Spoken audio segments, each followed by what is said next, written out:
High, নমস্কার। আমি সরমা। এখন রাত্রি অনেক হয়ে গেছে।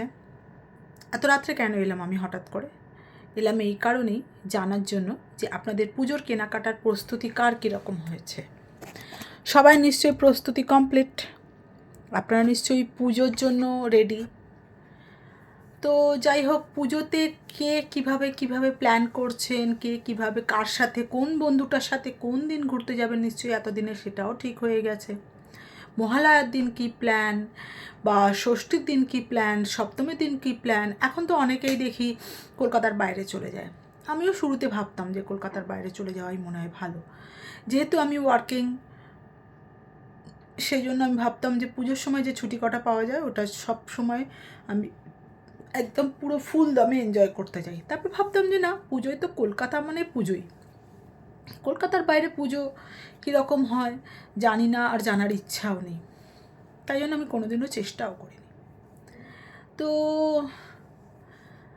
আর বেশি কথা বাড়াবো না, যেটা বলতে মেন চাইছি সেটাই বলি। আমি তো একটু পুরানো ধরনের মানুষ। তো আগের সময় কি হতো না হতো সেসব কথা ছেড়ে দিয়ে আমি এখনকার কথায় সোজা সাপটা চলে আসি। এখন এই যেমন একটু আগে বললাম, সপ্তমীর দিন কার সাথে ঘুরতে যাবেন, মহালয়ার দিন কার সাথে ঘুরতে যাবেন, এরকম বিভিন্ন বন্ধুর সাথে আমরা একদিন করে প্ল্যান করি। কিন্তু আগেকার দিনে ভাবুন তো, আগেকার দিনের আমাদের বাবা মারা যারা ছিলেন, মা হয়তো বাবার ষষ্ঠীর পরের দিন, ষষ্ঠীর দিন ডিউটি করে তারপর ছুটি, বাবা যদি নিয়ে যাওয়ার হতো নিয়ে যেত, নাহলে নিয়ে যেত না। তাতে আমার মায়ের কোনো আপত্তি ছিল না, বা কোনো রকম কমপ্লেন ছিল না, কোনো রকম কিচ্ছু ছিল না, চাহিদাও ছিল না। সেই জন্যই মনে হয় ওইসব সম্পর্কগুলো দীর্ঘস্থায়ী হয়ে গেছে, দীর্ঘদিন ধরে টিকে গেছে। মারামারি পিটোপিটি করলেও কিন্তু তারা একে অপরকে ছেড়ে যায়নি। কিন্তু এখনকার দিনের সম্পর্কগুলো এত বেশি মানে আমরা অনেক বেশি চাহিদা, অনেক বেশি চেয়ে ফেলি, যার কারণেই আমাদের সম্পর্কগুলো অত বেশি দীর্ঘস্থায়ী হয় না। কি তাই তো বলুন তো? আপনারাও কি আমার মতন সেরকমই মনে করেন?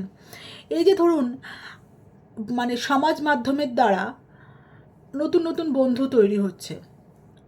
মহালয়ার দিন দেখা করব, সপ্তমীর দিন দেখা করব, ষষ্ঠীর দিন দেখা করব। এই কথার কথা মনে পড়ে গেল, বোধহয় 2-3 বছর আগে কোনো এক সমাজ মাধ্যমের দ্বারা আলাপ পরিচিতি হওয়ার পর সপ্তমীর দিন প্রথম দেখা করেই বিয়ে করে নেওয়ার সিদ্ধান্ত নেয়। মানে এইরকম, এটা একটা বিরল ঘটনা। 3 বছর আগে মনে হয় হয়েছিল। তো এবছর পুজোতেও নিশ্চয়ই নতুন নতুন কিছু শোনা যাবে, অনেক নতুন কিছু হবে, আবার দীর্ঘস্থায়ী হবেও না সেসব সম্পর্কগুলো, খুব তাড়াতাড়ি শেষও হয়ে যাবে।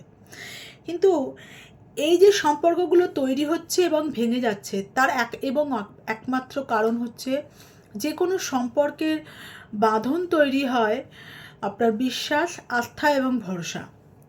তাই বলি, দুজনের প্রতি বিশ্বাস রাখুন, ভরসা রাখুন, তাহলেই দেখবেন সম্পর্কটা দীর্ঘস্থায়ী হচ্ছে। ভালোবাসা কিছু না থাকলেও আপনাদের ভালোবাসাটা সম্পূর্ণ হবে।